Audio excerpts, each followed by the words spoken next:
Alright guys, good morning everyone. Adi po kami yan sa Palogis, Happy Valley, San Isidro, Northern Samar. Ayan, hanap po namin ang bahay ni, actually, ang Danny Rasos po, wala na po siya. So, ang iya bata po niya na ang ade. So, nagkamali kita sa ating information. But anyway, adi po kami yan sa balay ni Johnny Rasos. Bata po ni Danny Rasos. Adi po ang iya asawa.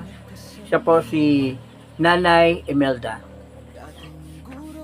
Okay. Nay, ma-istorya lang muna kita, mag-istoryahan lang muna kita tungkol sa iyo, buhay-buhay din eh. So, ano po ang trabaho ni Tatay Danny, o Johnny? Dili parehas, halimbawa sa ato nagaging atuig, tanamiluya, tapos mga gulay, tapos giuran, nagundang kay luod baya kay uran, iguan patay mga tanom yan ha. Milain buhay-buhay mo ng uring, kaya gusto man ang uring dito sa amo, waray man dako kaya. Okay man lang, uring ang buhay-buhay yan, waray good iba kay lubay, waray man bunga. Okay po, ano naman po ang imo trabaho, Nay?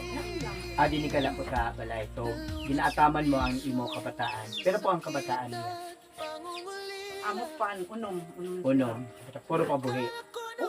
Puro pabuhi. Okay. So, pero na po ang imo mga apo. Wala kong ako, walo na. Wala nang Pero imo. bulag-bulag lang. So, si Tatay Johnny at niyan sa bulod, kaya wala na mo abuti dito. Kaya nagkuring. So, hindi na iyo pamilya na ano ang pwede na mo maibulit. Kami kasi ang Team Kablas, diba? Ang charity vlogger kami sa Northern Summer. Takop sa Team Kablas. Ako po si Brixton, ang mga korupot ko po, JTV, tapos si Rome.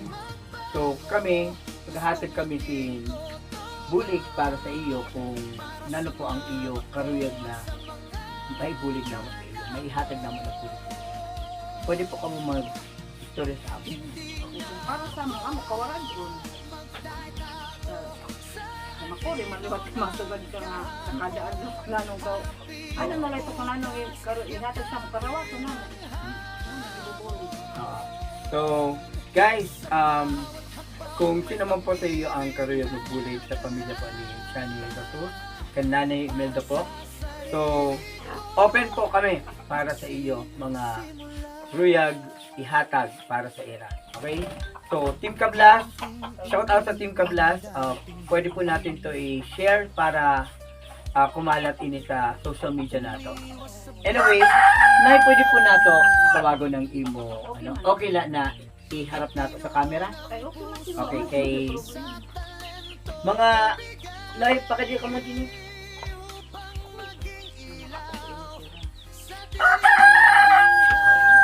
Tinidin ka ulit ko. Adi po ang mga apo ni Nanay. Nay, diri ka na po naimod sa camera, Nay. Ayan. Adi po mga, pero la ini na apo niya. So, 8 out of 8. Adi la sir din na tulo. Ang 5, wala din eh. So, ini ang mga apo ni Rasi. Ano pa yung pangalan mo? Gian. Ayan. Tapos, John Carl and okay. So, nag-i-eskwela sila niyan, elementary. For sure, mga elementary pa ini. So, saan ang iyong klase otro? Bakasyon na ka mo? Sa June na liwat ang iyong bakasyon. So guys, pwede liwat nato sila tagan sin school supplies. Ayan. So, sa maabot na openings and class on June. Okay. So, ito po ang mga apo. So, ang mga anak, nagkararawa ay magkadidili sa camera. Okay. Mga anak, katulong naman ako dito. Rome, makialayan ako, Rome. Sa'yo ba? Okay, may pili kita na. So, si Nanay Imelda po, na asawa po ni Johnny Rasos, ayan, siya po ang pinakauna nato na pagtatagan sin bulig. Okay? Tagan nato sa sin bulig, tapos i-assist nato siya, ipa-follow up po natin kung nano po ang pwede nato may hatag. Ayan, so ipa-follow up nato. Anyway, saniyan, mataglang muna kami sin Dio lang muna na bulig na pang grocery sa ira pang adlaw-adlaw. So mabalik at mabalik kami din para sa imo na ha. Okay. So, mahatag na kami 5 kilos na bugas. And may daliwat kita iyo nila na na grocery items para sa iyo. Sini. Okay to. So, mabalik kami din magta para makahatag man sa tayo kung nano bang yung financial assistance na or kung nano pa. Okay, adi po ang ato grocery para sa iyo. Okay. Tama-tama, gatas gudang nabakal ko para sa imo mga kaapuan. Anyway, guys, that's the end of my video. Thank you so much, guys. Maraming salamat po. Salamat po sa Nay Imelda po, Rasos. Thank you very much, guys. My name is Bricks. Bye, everyone.